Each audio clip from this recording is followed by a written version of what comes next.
La mano. Autor Guy de Maupassant. Estaban en círculo en torno al señor Bermutier, juez de instrucción, que daba su opinión sobre el misterioso suceso de Saint-Cloud. Desde hacía un mes, aquel inexplicable crimen conmovía a París. Nadie entendía nada del asunto. El señor Bermutier, de pie, de espaldas a la chimenea, hablaba, reunía las pruebas, discutía las distintas opiniones, pero no llegaba a ninguna conclusión. Varias mujeres se habían levantado para acercarse y permanecían de pie, con los ojos clavados en la boca afeitada del magistrado, de donde salían las graves palabras. Se estremecían, vibraban, crispadas por su miedo curioso, por la ansiosa e insaciable necesidad de espanto que atormentaba su alma. Las torturaba como el hambre. Una de ellas, más pálida que las demás, dijo durante un silencio: «Es horrible, esto roza lo sobrenatural, nunca se sabrá nada». El magistrado se dio la vuelta hacia ella. «Sí, señora, es probable que no se sepa nunca nada. En cuanto a la palabra sobrenatural que acaba de emplear, no tiene nada que ver con esto. Estamos ante un crimen muy hábilmente concebido, muy hábilmente ejecutado, también envuelto en misterio que no podemos despejarle de las circunstancias impenetrables que lo rodean.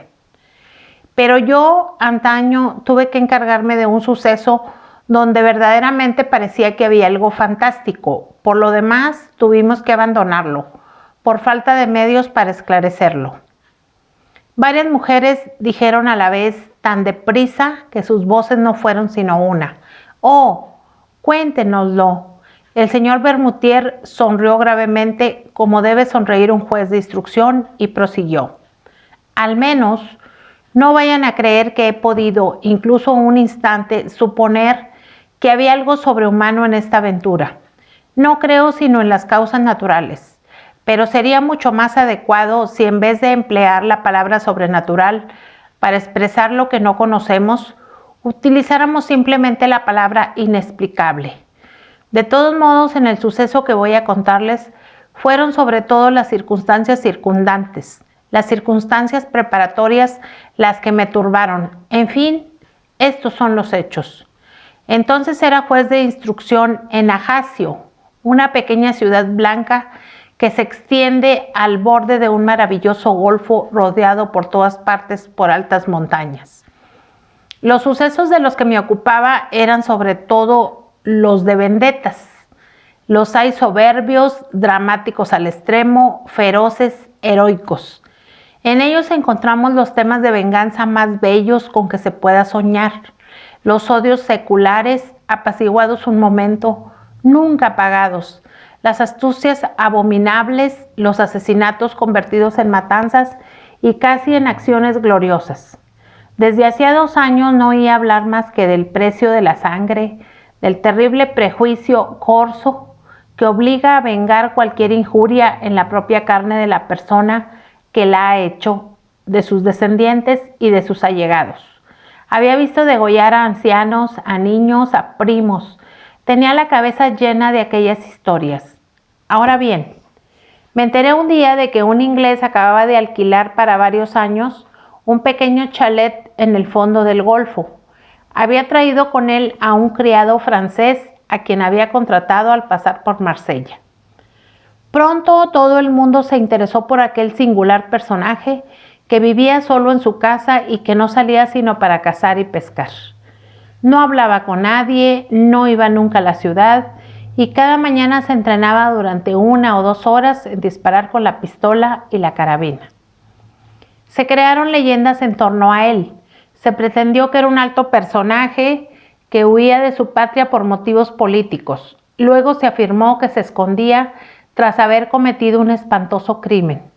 Incluso se citaban circunstancias particularmente horribles. Quise, en mi calidad de juez de instrucción, tener algunas informaciones sobre aquel hombre, pero me fue imposible enterarme de nada. Se hacía llamar Sir John Rowell. Me contenté pues con vigilarle de cerca. Pero en realidad no me señalaba nada sospechoso respecto a él. Sin embargo, al seguir, aumentar y generalizarse los rumores acerca de él, Decidí intentar ver por mí mismo al extranjero y me puse a cazar con regularidad en los alrededores de su dominio. Esperé durante mucho tiempo una oportunidad. Se presentó finalmente en forma de una perdiz a la que disparé y maté delante de las narices del inglés. Mi perro me la trajo, pero cogiendo enseguida la caza, fui a excusarme por mi inconveniencia y a rogar a Sir John Rowell que aceptara el pájaro muerto. Era un hombre grande, con el pelo rojo, la barba roja, muy alto, muy ancho, una especie de Hércules plácido y cortés.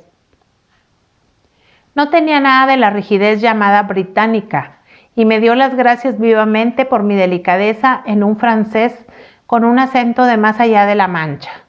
Al cabo de un mes habíamos charlado unas 5 o 6 veces. Finalmente una noche, cuando pasaba por su puerta, le vi en el jardín fumando su pipa, a horcajadas sobre una silla. Le saludé y me invitó a entrar para tomar una cerveza. No fue necesario que me lo repitiera. Me recibió con toda la meticulosa cortesía inglesa. Habló con elogios de Francia, de Córcega, y declaró que le gustaba mucho este país y esta costa. Entonces, con grandes precauciones y como si fuera resultado de un interés muy vivo, le hice unas preguntas sobre su vida y sus proyectos. Contestó sin apuros y me contó que había viajado mucho por África, las Indias y América. Añadió riéndose: tuve muchas aventuras. Oh, yes. Luego volví a hablar de caza y me dio los detalles más curiosos sobre la caza del hipopótamo, del tigre, del elefante e incluso la del gorila. Dije: todos esos animales son temibles. Sonrió. Oh, no, el más malo es el hombre. Se echó a reír abiertamente con una sonrisa franca de inglés gordo y contento. He cazado mucho al hombre también. Después habló de armas y me invitó a entrar en su casa para enseñarme. Escopetas con diferentes sistemas. Su salón estaba tapizado de negro, de seda negra bordada con oro.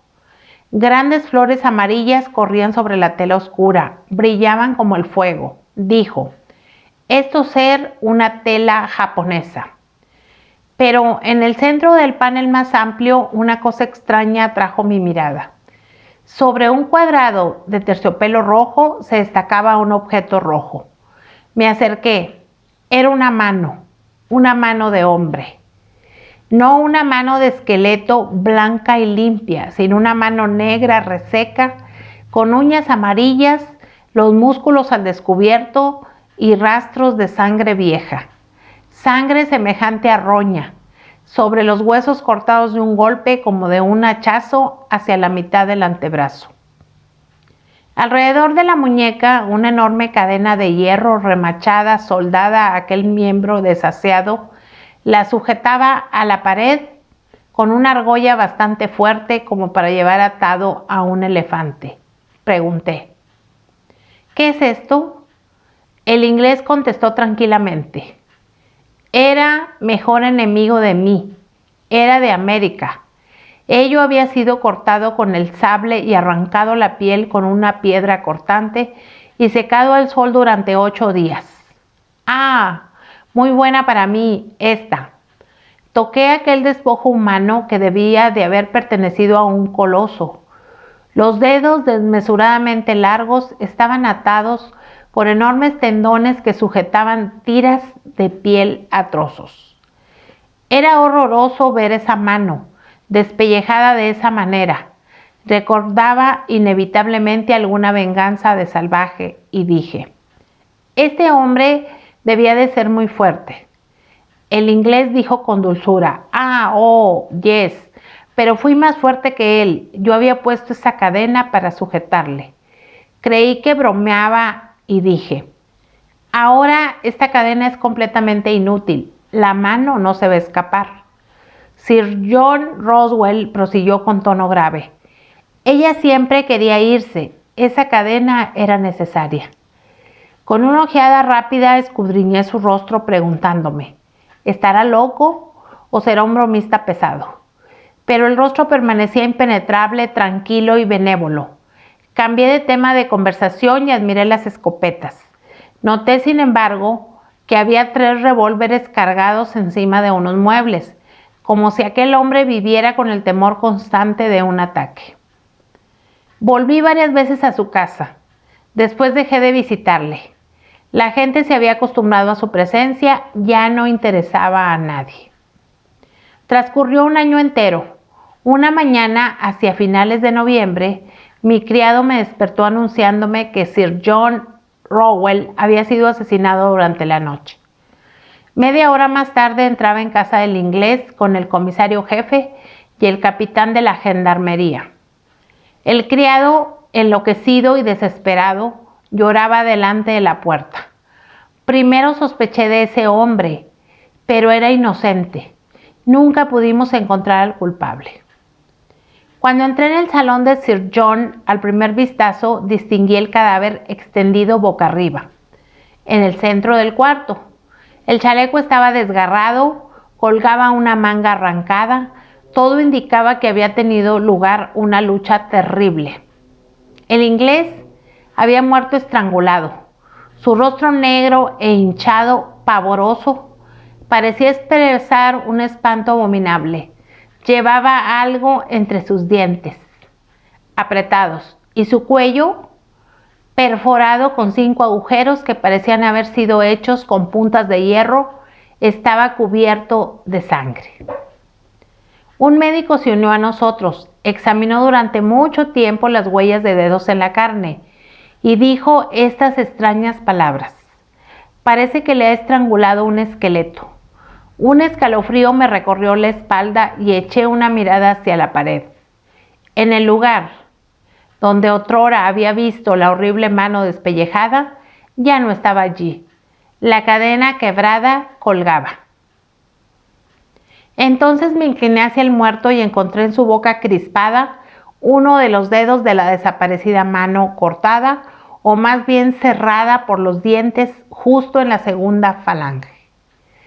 Luego se procedió a las comprobaciones. No se descubrió nada. Ninguna puerta había sido forzada, ni ninguna ventana, ni ningún mueble. Los 2 perros de guardia no se habían despertado. Esta es, en pocas palabras, la declaración del criado. Desde hacía un mes su amo parecía estar agitado. Había recibido muchas cartas que había quemado a medida que iban llegando. A menudo, preso de una ira que parecía demencia, cogiendo una fusta, había golpeado con furor aquella mano reseca, lacrada en la pared, y que había desaparecido, no se sabe cómo, en la misma hora del crimen. Se acostaba muy tarde y se encerraba cuidadosamente. Siempre tenía armas al alcance de la mano. A menudo, por la noche, hablaba en voz alta como si discutiera con alguien. Aquella noche daba la casualidad de que no había hecho ningún ruido, y hasta que no fue a abrir las ventanas del criado, no había encontrado a Sir John asesinado. No sospechaba de nadie. Comuniqué lo que sabía del muerto a los magistrados y a los funcionarios de la fuerza pública y se llevó a cabo en toda la isla una investigación minuciosa. No se descubrió nada. Ahora bien, 3 meses después del crimen, una noche, tuve una pesadilla horrorosa. Me pareció que veía la mano, la horrible mano, correr como un escorpión o como una araña a lo largo de mis cortinas y de mis paredes. 3 veces me desperté, 3 veces me volví a dormir, 3 veces volví a ver el odioso despojo galopando alrededor de mi habitación y moviendo los dedos como si fueran patas. Al día siguiente me la trajeron. La habían encontrado en el cementerio sobre la tumba de Sir John Rowell. Le habían enterrado allí, ya que no habían podido descubrir a su familia. Faltaba el índice. Esta es, señoras, mi historia. No sé nada más. Las mujeres enloquecidas estaban pálidas, temblaban. Una de ellas exclamó: pero esto no es un desenlace ni una explicación. No vamos a poder dormir si no nos dice lo que según usted ocurrió. El magistrado sonrió con severidad. Oh, señoras, sin duda alguna, voy a estropear sus terribles sueños. Pienso simplemente que el propietario legítimo de la mano no había muerto, que vino a buscarla con la que le quedaba. pero no he podido saber cómo lo hizo. Este caso es una especie de vendetta. Una de las mujeres murmuró: no, no debe de ser así. Y el juez de instrucción, sin dejar de sonreír, concluyó: ya les había dicho que mi explicación no les gustaría.